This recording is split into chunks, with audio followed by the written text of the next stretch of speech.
thought of another story I could tell you. And then I thought of IBM. It's going to be a very windy video. Maybe I'll start it. That's the way to do it. And that's never going to fall over.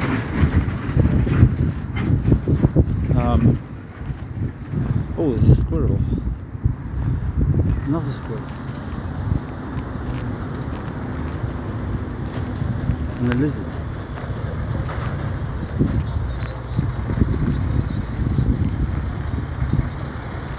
Whoa! You see that?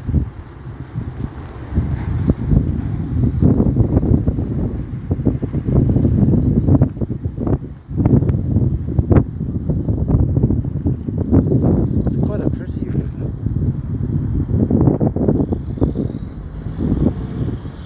It's a housing development as well.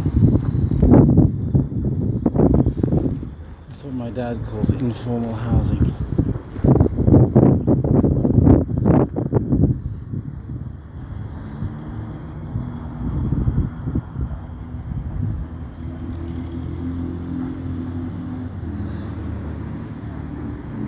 Maybe if they'd made it a bit nicer,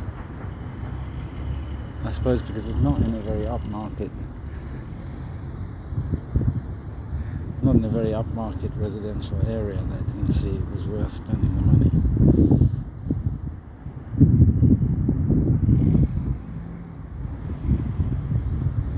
Isn't urban planning fun? It's shady around here. So I can tell you this story. It's really a bit bizarre. It's about this. Where's the shadow? It's about this place that I lived in called Guanai. After Christmas 2010, I went down there and I lived next door to this family, the family Villegas Piloy, and it was Doña Leonora and Don Ruben, and they had 3 children, Jeline, Redin, and I've forgotten your name, I'm so sorry.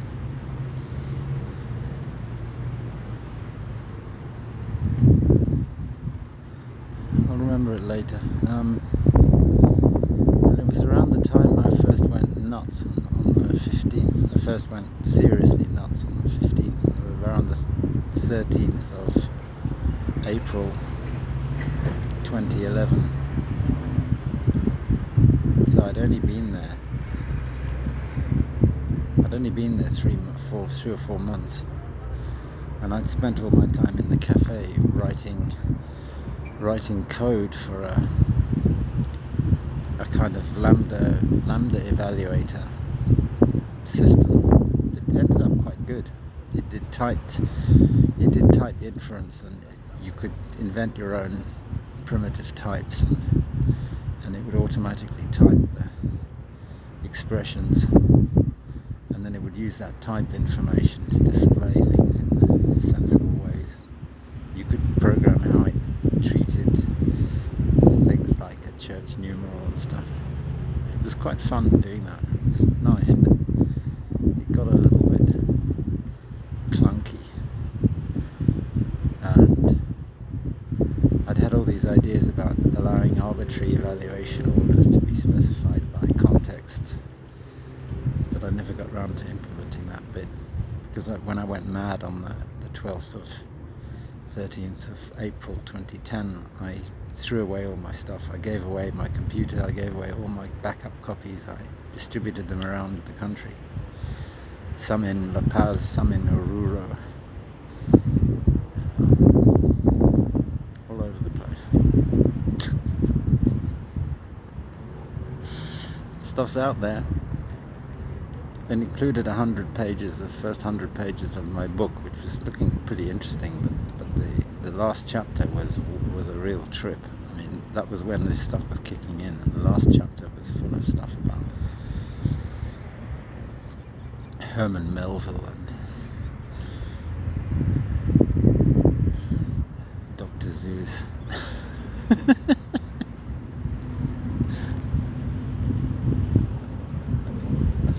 It was fun writing all that. A lot of catalytic reactions and things. That's on around about page 100.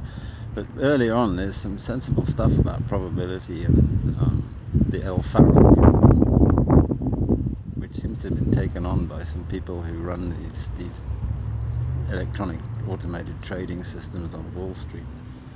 Oh my God. Anyway, the story I was going to tell you is just before that trip, there was a dog had been run over in the street outside. It was horrible. There was this dead dog. I never seen, I mean, the traffic in Guanai is very little. I don't understand how somebody could have run a dog over, because you can't drive fast in that town. It's all, dirt roads up and down and the place where this dog had been run over, on the corner of the Kancha. You can see it on Google Maps. It's on the corner of the Kancha, the southwest corner of the Kancha, about 2 or 3 doors down from the house where I lived. This dog had been run over, and they just left the dog, and it was all crushed bones and skin, and it was terrible.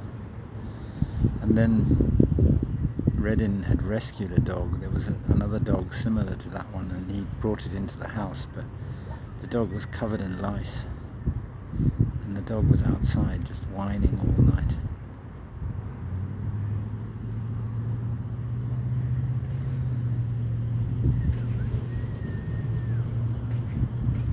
I didn't know what to do about it. I was trying to write.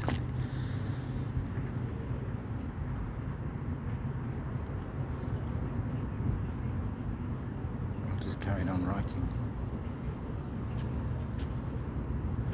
But then I think Reddin took this dog and killed it. I don't think that was necessary. All the dog needed was a wash, a bath and some food, but he took it away and killed it somehow. I remember hearing his father, Reuben, came back and gave him a bollocking for killing the dog. And then all that stuff happened that I related earlier. But this guy Reuben, he was so toxic that I cut off all my relations with that family just because of him. Because any connection with them meant a connection with him, and I don't want. That guy is yuck. I mean, maybe he's got a bit better. I hope so. But the way he behaved was disgusting.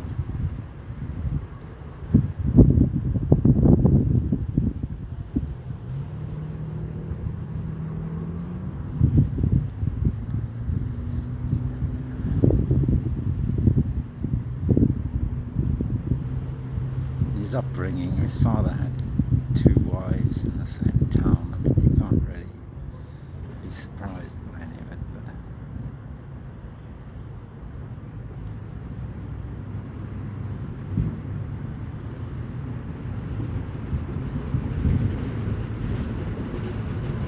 but his sisters are lovely, and so's his mum.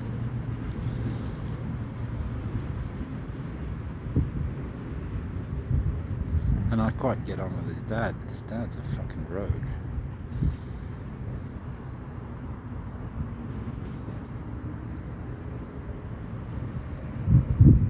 Thieving loco borracho.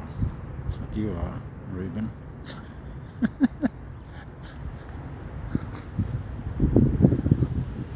And it seems like your son is paying for all of your misdeeds.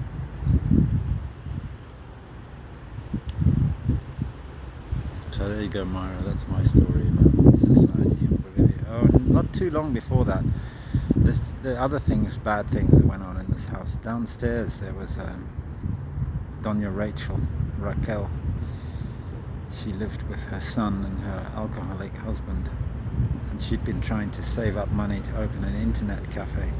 And she'd borrowed some money from this guy in the town, and he came round to collect it or something. She hadn't made a payment or something, and he came round late at night once, and I didn't see what happened, but I just heard him smashing stuff in her house with a baseball bat or something, and then a long, long, long silence, and then he left, and I don't want to know what happened there. That really disturbed me. I wanted to kill that guy for doing that. There was an axe outside, and I seriously thought, look, all I have to do is pick up this axe, walk into that room and kill him.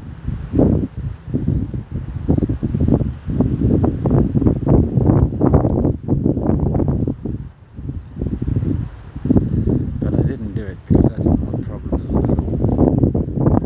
Can you believe it? And I talked to someone in the past later after that, and I said, oh, she said, I work for the UN, I work on human rights. And I said, oh, well, I can tell you something about human rights in Bolivia. And I told her about this story, and she said, oh, that's nothing to do with human rights.